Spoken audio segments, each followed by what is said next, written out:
नमस्ते। अच्छा, कभी सोचा है कि हमारी प्लेट में जो खाना होता है वो सिर्फ पेट भरने के लिए नहीं होता। असल में वो एक पूरा साइंस है, एक पहेली है। तो आज हम इसी पहेली को सुलझाएंगे। हम अपनी थाली के विज्ञान को इस तरह से समझेंगे जैसे किसी बड़े कंपटीशन एग्जाम की तैयारी कर रहे हो। चलिए शुरू करते हैं। तो जरा सोचिए, क्या हो अगर हमारा लंच ही हमारा फाइनल एग्जाम बन जाए। सुनने में थोड़ा अजीब है ना? लेकिन आज हम खाने को इसी नज़र से देखने वाले हैं। हम खाने के हर एक कंपोनेंट को ऐसे समझेंगे जैसे हम सच में किसी साइंस कंपटीशन को क्रैक करने की तैयारी कर रहे हैं। देखिए, किसी भी साइंस कंपटीशन को क्रैक करने के लिए ना सिर्फ फैक्ट्स रटना काफी नहीं होता। कॉन्सेप्ट्स को गहराई से समझना पड़ता है। तो आज हम रटेंगे नहीं, बल्कि खाने के पीछे के साइंस में मास्टरी करेंगे। चलो, तो सबसे बेसिक सवाल से शुरू करते हैं। ये पोषक तत्व यानी न्यूट्रिएंट्स आखिर होते क्या हैं? बहुत सिंपल है। ये वो पदार्थ हैं जिनकी ज़रूरत हमारे शरीर को बढ़ने और ठीक से काम करने के लिए होती है। कह सकते हैं कि ये हमारे खाने और हमारी सेहत के बिल्डिंग ब्लॉक्स हैं। तो अब जब हम जान गए हैं कि न्यूट्रिएंट्स क्या हैं, तो चलिए एक एक करके इनसे मिलते हैं। समझिए कि ये हमारे एग्जाम के अलग अलग चैप्टर्स हैं और हर चैप्टर पर ध्यान देना ज़रूरी है। अच्छा, तो किसी भी मशीन को चलाने के लिए एनर्जी चाहिए, है ना? हमारे शरीर के साथ भी बिल्कुल ऐसा ही है। और इसके दो मेन सोर्स हैं, कार्बोहाइड्रेट और वसा यानी फैट्स। कार्बोहाइड्रेट्स जैसे रोटी चावल हमें तुरंत एनर्जी देते हैं, जैसे गाड़ी में पेट्रोल। और फैट्स वो तो एनर्जी के पावर हाउस हैं, जो कार्ब से लगभग डबल एनर्जी देते हैं और साथ ही हमारे शरीर को गर्म भी रखते हैं। तो अगर कार्ब्स और फैट्स हमारे शरीर के लिए फ्यूल हैं, तो प्रोटीन क्या है?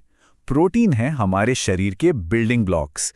सोचिए, जैसे एक घर ईंटों से बनता है, हमारा शरीर प्रोटीन से बनता है। ये हमारी सेल्स की मेन कंस्ट्रक्शन मटेरियल है।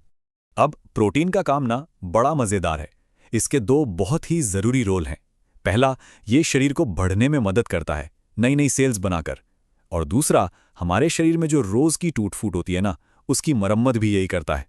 मतलब प्रोटीन एक ही साथ बिल्डर और मैकेनिक दोनों का काम करता है ना? कमाल की बात। तो सवाल उठता है कि ये प्रोटीन मिलेगा कहाँ से? देखिए, एग्जाम में सोर्स बेस्ड सवाल खूब आते हैं। तो याद रखिए, जानवरों से हमें दूध, अंडे, मीट मिलता है। पौधों में दालें और फलियां बहुत अच्छी होती हैं।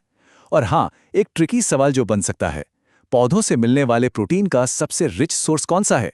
इसका जवाब है सोयाबीन। इसे नोट कर लीजिए। चलिए, अब आते हैं विटामिन्स पर। इन्हें आप शरीर का मैनेजमेंट स्टाफ या ट्रैफिक पुलिस समझ सकते हैं। हमें इनकी ज़रूरत तो बहुत थोड़ी मात्रा में होती है, पर ये पक्का करते हैं कि शरीर के अंदर सारे केमिकल रिएक्शन स्मूथली चलते रहें, कोई जाम न लगे। विटामिन्स को ना हम दो मेन ग्रुप्स में बांट सकते हैं और ये क्लासिफिकेशन एग्जाम्स का एक बहुत ही पसंदीदा टॉपिक है। पहले होते हैं पानी में घुलने वाले, जैसे विटामिन बी और सी। ये शरीर में स्टोर नहीं होते, रोज लेने पड़ते हैं। और दूसरे हैं फैट सॉल्युबल यानी वसा में घुलने वाले, विटामिन ए, डी, ई और के। ये हमारे शरीर के फैट टिश्यू में जमा हो जाते हैं। विटामिन्स के बाद लिस्ट में अगला नाम है मिनरल्स का, यानी खनिज। ये हमारे शरीर का ढांचा मजबूत करते हैं, हमारी हड्डियां, हमारे दांत, और सिर्फ इतना ही नहीं, हमारे नर्वस सिस्टम और ब्लड सर्कुलेशन जैसे जरूरी सिस्टम्स को भी यही ठीक से चलाते हैं।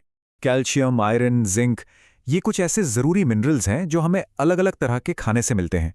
यही वजह है कि हमेशा कहा जाता है कि अपनी डाइट में वैरायटी रखो। ये वैरायटी ही एक हेल्दी डाइट की असली पहचान है। अच्छा, मेन न्यूट्रिएंट्स के अलावा दो और हीरो हैं जिन्हें हम अक्सर भूल जाते हैं, रूक्षांश यानी रफेज और पानी।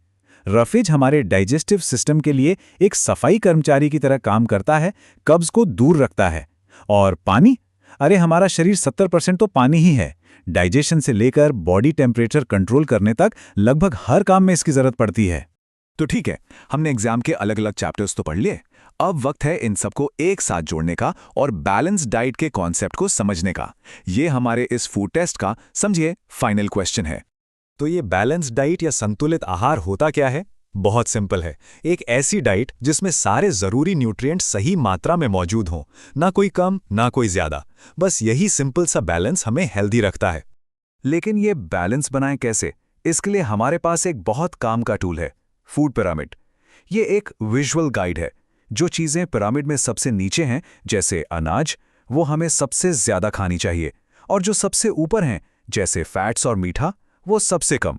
ये बैलेंस डाइट प्लान करने के लिए एक परफेक्ट चीट शीट है। तो अभी तक हमने बात की कि क्या करना चाहिए, पर क्या होता है जब ये बैलेंस बिगड़ जाता है? जब हमारे खाने में लंबे समय तक किसी एक न्यूट्रिएंट की कमी हो जाती है, तो होती हैं डेफिशिएंसी डिजीज, यानी अभाव से होने वाली बीमारियां। अब समझिए कि ये हमारे एग्जाम का मैच द फॉलोइंग वाला सवाल है। एक तरफ है न्यूट्रिएंट की कमी, दूसरी तरफ है बीमारी। विटामिन सी की कमी, जवाब है स्कर्वी, जिसमें मसूड़ों से खून आता है। विटामिन डी की कमी, रिकेट्स, जिसमें हड्डियां कमजोर हो जाती हैं। आयरन की कमी, अनीमिया।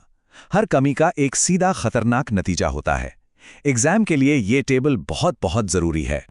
और जब ये कमी बहुत ज्यादा और लंबे समय तक चलती है, तो उस हालत को कहते हैं कुपोषण या मैलन्यूट्रिशन। ये एक बहुत ही सीरियस हेल्थ प्रॉब्लम है। तो हमने ये पूरा फूड टेस्ट दिया। इसका फाइनल टेक अवे क्या है? अब हम फैक्ट से आगे बढ़कर इसके असली मैसेज कराते हैं कि हम जो खाते हैं उसके पीछे का क्यों क्या है। सबसे जरूरी बात यह है कि ये सारी जानकारी सिर्फ एग्जाम पास करने के लिए नहीं है, ये हमारे अपने शरीर को, अपनी हेल्थ को समझने के लिए है। जब हम ये समझते हैं कि हमारा खाना हमारे लिए क्या करता है, तब हम असल में ये समझते हैं कि हमारा शरीर काम कैसे करता है। तो इसी सवाल के साथ हम आज की बात खत्म करते हैं।